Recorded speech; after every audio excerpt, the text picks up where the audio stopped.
बनते हैं, जो पर पीड़ा को अपना कर नयन का नीर बनते हैं।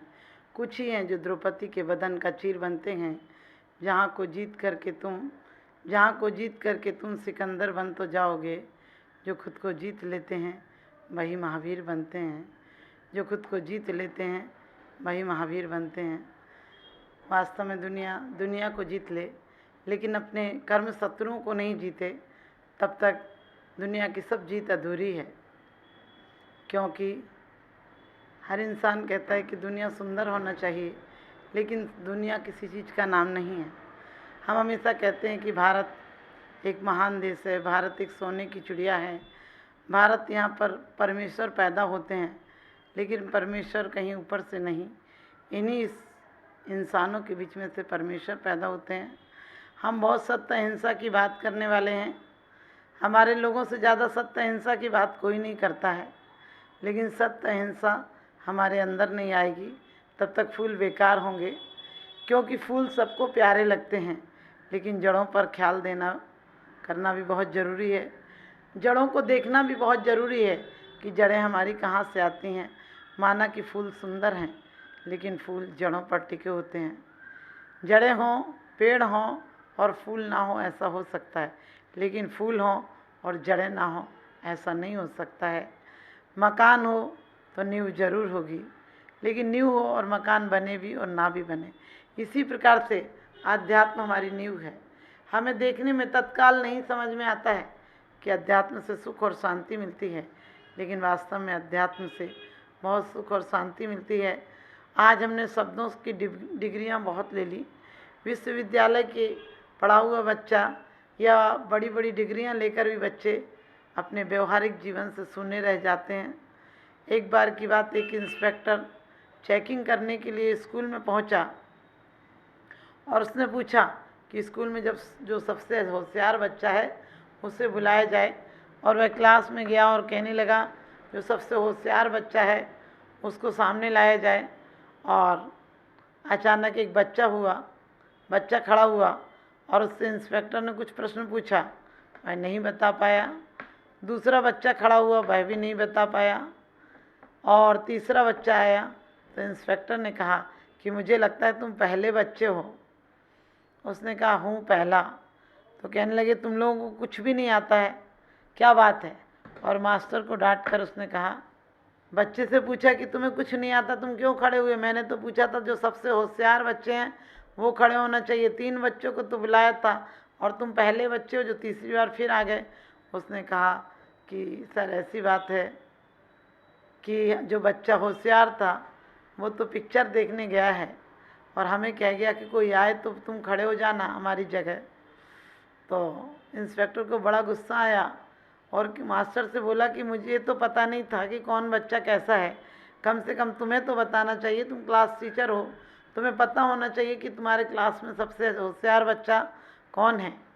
तो वह टीचर बोला कि दरअसल बात यह है, जो क्लास टीचर है वो तो मैच देखने गया है, मैं तो यहाँ पर उसके जगह आया हूँ। उसने कह गया था कि मैं मैच देखने जा रहा हूँ, कोई आए तो तुम खड़े हो जाना।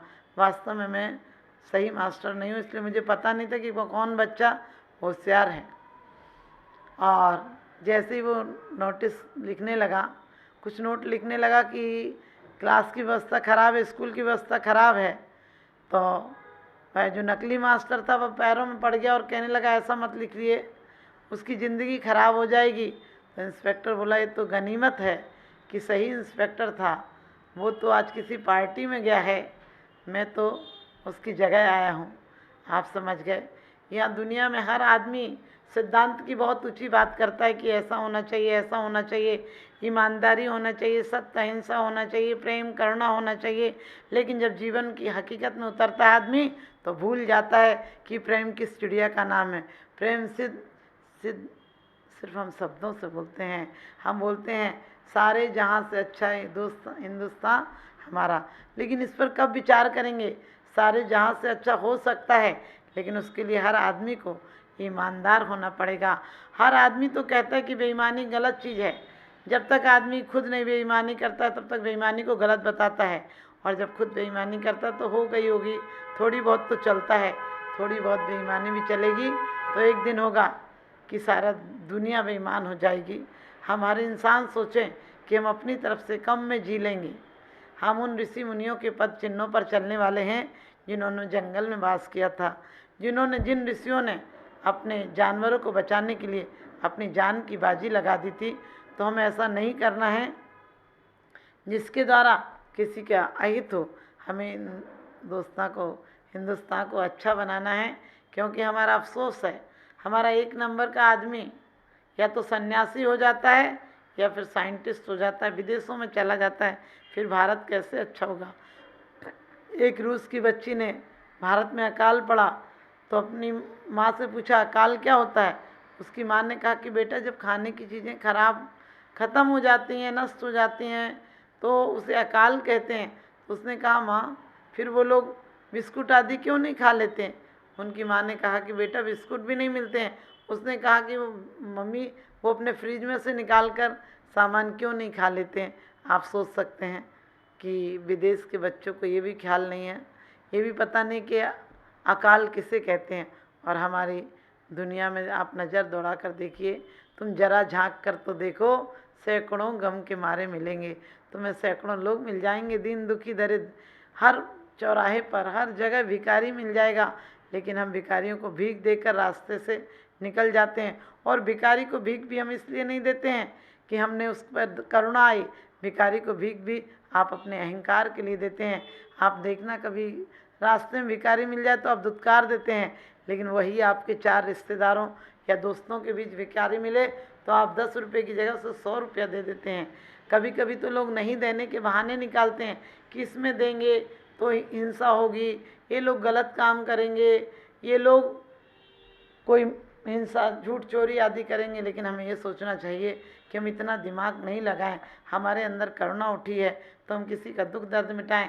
हमने कहा सत्य अहिंसा से हमारा बस अब इतना नाता है, सत्य अहिंसा से हमारा बस अब इतना नाता है। दीवालों पर लिख देते हैं दिवाली पर पुत जाता है, दीवालों पर लिख देते हैं दिवाली पर पुत जाता है। सत्य अहिंसा से हमारा बस अब इतना नाता है, बस अब इतना नाता है। तो हम बच्चों को सत्य सिखाएं। कभी कभी माँ छोटी छोटी सी कृत्यों से, छोटी छोटी गलतियों से बच्चों को गलतियाँ सिखा देती हैं और वही बच्चे चढ़कर आगे उनको खराब संस्कार पड़ जाते हैं और वो चोरी को भी मजाक समझ लेते हैं। जबकि चोरी में किसी की बददुआएं, जिसकी आपने चीज़ छीनी है उसका दिल दुखता है। और जहाँ दिल दुखता है वहाँ सिर्फ चोरी ही नहीं होती है, वहाँ हिंसा भी होती है। जब किसी की आप चीज़ उठाते हैं और कोई तड़पता है, पूछता है, आप नहीं बताते हैं तो आपसे झूठ भी हो जाती है, चोरी भी हो जाती है और आप उसका उपयोग अच्छी जगह नहीं कर पाएंगे। ये निश्चित है कि चोरी का धन लावर खाए और बचे सरकारे जाए। यदि चोरी का धन आपके घर में आ भी जाएगा तो आपके घर में पुण्य की जड़ पाताल और पाप की जड़ अस्पताल।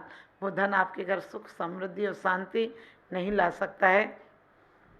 तो झूठ चोरी भी हो जाएगी और कुशील भी हो जाएगा और परिग्रह संचय का पाप, क्योंकि आवश्यकता तो भिखारियों की भी पूरी हो जाती हैं और आसक्ति तो सम्राटों की भी अधूरी रह जाती हैं।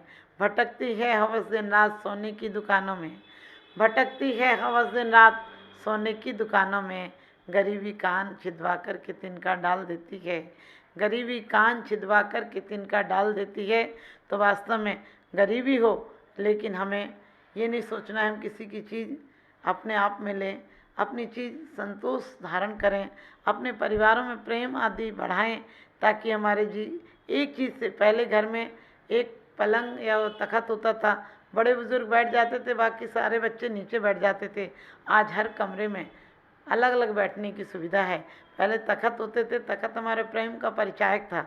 एक तखत पर 5-6 लोग बैठ जाते थे और उसके बाद भी कोई आ जाए तो सरक कर उससे भी बैठा लिया करते थे।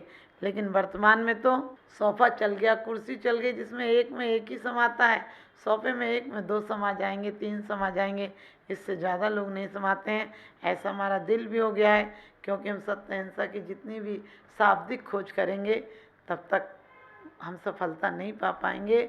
रविंद्रनाथ जी के यहाँ बहुत बड़ा परिवार था, तो उनके यहाँ कई मनों दूध लगता था।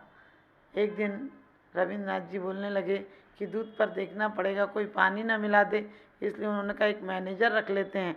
और उस मैनेजर को रखने की बात आई तो दूसरे दिन थोड़ा और पानी आया, पतला दूध आया। उनने कहा इस मैनेजर के ऊपर भी एक मैनेजर रख लेते हैं, और एक मैनेजर रखा गया। तीसरे दिन तो बिल्कुल पतला ही दूध आया और उसमें कुछ घास फूस भी आए, और उन्होंने कहा एक और रख लेते हैं इसके ऊपर। तो चौथे दिन तो एक मछली आ गई।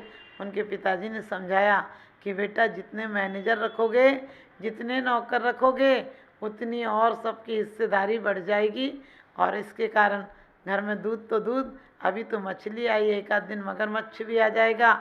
और सबसे अच्छा है सब नौकर हटा दो, और जो कुछ आ रहा है उसे प्रेम से, चाहे थोड़ा आए, उसे प्रेम से पियो, तो दूध पानी भी दूध का काम करेगा।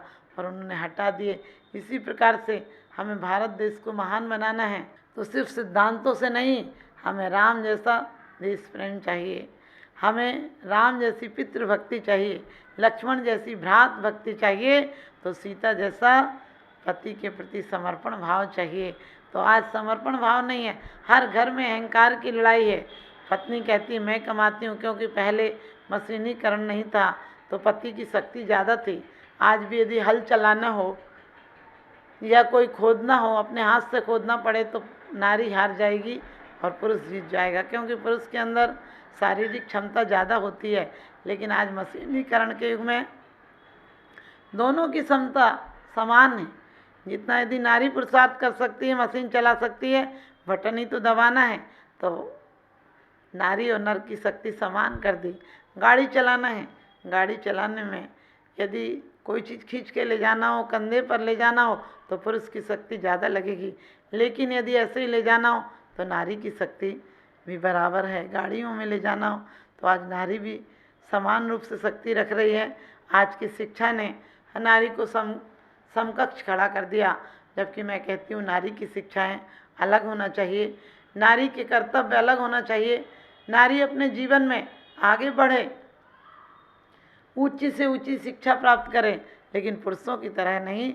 नारी का अपना व्यक्तित्व होना चाहिए, अपना आकर्षण होना चाहिए, अपना एक लोचदार नृत्य कलापूर्ण जीवन होना चाहिए, ताकि उसके जीवन में आनंद भर सके, वह फूलों की खुशबू बन सके और जीवन में किसी के काम आ सके, समर्पण भाव हो सके। क्योंकि उस पर उत्तरदायित्व सिर्फ परिवार को चलाने का नहीं, उस पर उत्तरदायित्व है कि उसके परिवार को सम्मान और समृद्धि और शांति, आध्यात्मिक उन्नति कैसे दे। ये सारी जिम्मेदारी नारी की है। और नारी जब से विषाक्त हो गई, नारी अपने कर्तव्यों को भूल गई है, तब से दुनिया वास्तव में दुखी हो गई है। आज नारी ने अपना स्वरूप खो दिया है, और मैं तो चाहती हूँ कि हमारी भारत की नारी अपने गौरव को बढ़ाए और अपने सत पथ पर चलकर, कल्याण मार्ग पर चलकर पूरे दुनिया को दोबारा से राम, महावीर, हनुमान जैसे महापुरुष दे। क्योंकि हमने कहा पढ़ाई कराना चाहिए, क्योंकि पढ़ी लिखी नारियां होना जरूरी है। यदि नारी पढ़ी होगी, नारी हर क्षेत्र में पुरुष के साथ खड़ी है। यदि नारी शिक्षित होगी, संस्कारित होगी, तो एक अच्छी माँ मिलेगी, अच्छी बहन मिलेगी, अच्छी पत्नी मिलेगी, अच्छा परिवार मिलेगा। तो आप लोग भी अपने परिवारों में संस्कार बढ़ाएं और अपने परिवारों में संस्कार के साथ साथ समृद्धि भी बढ़ाएं, और समृद्धि के साथ साथ अपने परिवार में कैसे उन्नति के मार्ग पर ले जाएं, इस बात का आप ख्याल जरूर रखें। सिर्फ नारी को शिक्षा दें तो नारी को ऐसी शिक्षा नहीं दें कि वह एटम बम बनाए, परमाणु बम बनाए। हम जब भी कभी नारी युद्ध करती है तो हम कहते हैं नारी नरों के समान है। हमने नरों को सम्मान दिया है, नारी को सम्मान नहीं दिया। जबकि नारी एक धुरी होती है, नारी एक केंद्र होती है, जिससे पति का, पुत्र का परिपालन की जिम्मेदारी होती है। तो आप सभी अपनी बच्चियों को प्यार दें, सम्मान दें, उत्साह से पालने पोसें, लेकिन उसको संस्कार जरूर दें। धार्मिक संस्कार बिना आज हमारा जीवन निष्फल हो जाएगा। तो आप लोग संस्कार कैसे दे पाएंगे? हम अपनी महान सतियों के, आदर्श महिलाओं के, उन्हें चरित्र पढ़ाएं। और दुनिया में पिक्चर और सीरियल ऐसे बनने चाहिए जिसमें नारी के उत्तरदायित्व, नारियों को अपनी जिम्मेदारियों का एहसास हो, और नारियां सिर्फ फैशन की प्रदर्शन बनकर ना रह जाएं, फैशन का प्रदर्शन या रूप रंग का प्रदर्शन ना बन जाएं। अपने जीवन के प्रेम के रंगों से भरें, ताकि दुनिया एक बहुत सुंदर, रंगीन और बहुत प्यारी हो जाए। आप सब अपने जीवन में अपनी बेटियों को शिक्षा दें, ताकि आपकी बेटियों का जीवन सुखी होगा तो आपका जीवन भी सुखी होगा। और अच्छी बेटियां होंगी तो अच्छा परिवार होगा, अच्छा समाज होगा, अच्छा राष्ट्र होगा।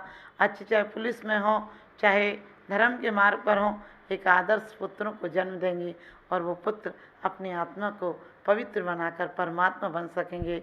आप सबके परिवार में भी परमात्मा पैदा हो, आपके अंदर भी परमात्मा पैदा हो।